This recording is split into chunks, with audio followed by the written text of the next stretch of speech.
السلام علیکم ورحمۃ اللہ وبرکاتہ۔ زعیم شاہ آپ سب سے مخاطب ہوں۔ آج انشاءاللہ تعالی آپ سب کو میں ایسا یونیک اور مختصر استخارہ بتانے جا رہا ہوں جس کے کرنے سے صرف آپ کے مسائل حل نہیں ہوں گے، بلکہ جس کام کے لیے آپ نے ارادہ کیا ہے وہ کام بھی اللہ تعالیٰ آپ کو آپ کی نیند میں بتا دے گا کہ یہ کام آپ کے لیے بہتر ہے کہ نہیں ہے۔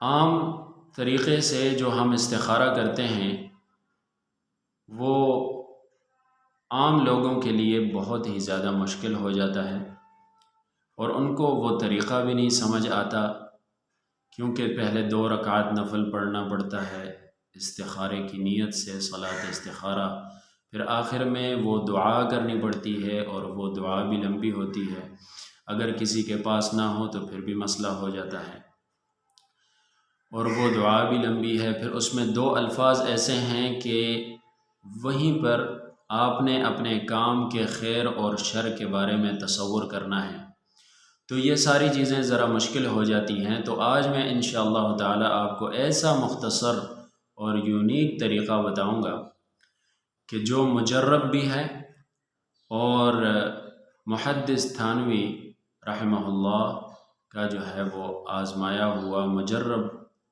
جو ہے وہ عمل ہے، جس کے کرنے سے انشاءاللہ تعالی آپ کے مسائل بھی حل ہوں گے، اور نیند میں آپ کو اللہ تعالی بتا دیں گے یا اشارہ دے دیں گے کہ آپ کا اس کام میں خیر ہے یا آپ کا اس کام میں جو ہے وہ شر ہے۔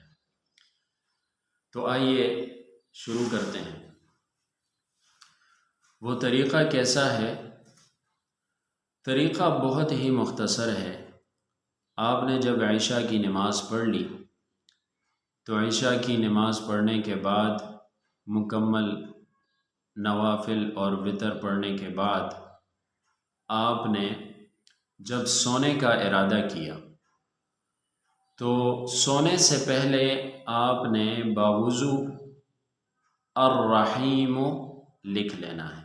الرحیم یہ کاغذ پر لکھ لینا ہے، اور لکھ کر اپنے سرہانے اپنے تکیے کے نیچے رکھ لینا ہے، اور پھر اس کے بعد کچھ مختصر سے الفاظ ہیں وہ پڑھ لینے ہیں، اور اس کے بعد سو جانا ہے۔ وہ الفاظ کیا ہیں؟ وہ الفاظ یہ ہیں: اللہم ارنی ببرکت ھذا الاسم فی المنام ما ارید۔ اللہم ارنی ببرکت ھذا الاسم فی المنام ما ارید۔ ایک مرتبہ پھر بتا دیتا ہوں: اللہم ارنی ببرکت ھذا الاسم فی المنام ما ارید۔ جب آپ نے یہ پڑھ لیا، اور اسے صرف ایک ہی مرتبہ پڑھنا ہے، یہ پڑھ لیا اور سنت طریقے کے مطابق سو گئے، تو انشاءاللہ تعالی اللہ پاک اسی رات آپ کی نیند میں آپ کے اس کام کے خیر اور شر کے بارے میں بتا دیں گے کہ یہ کام آپ کے لیے بہتر ہے یا نہیں ہے۔ اور بہت ہی بہترین بات یہ بھی ہے کہ اس نام کی وجہ سے اللہ تعالیٰ آپ کے مسائل بھی حل فرمائیں گے۔ ہو سکے تو اگر نیند نہیں آ رہی تو پھر اس کے بعد درود شریف کا اہتمام کریں، درود شریف پڑھتے پڑھتے سوئیں، اور اسی دن اسی رات میں اللہ تعالیٰ آپ کو آپ کی نیند میں اس کام کے خیر اور شر کے بارے میں بتا دیں گے۔ اپنا اور اپنے پیاروں کا بہت ہی زیادہ خیال رکھیے گا۔ اللہ حافظ۔ السلام علیکم ورحمۃ اللہ وبرکاتہ۔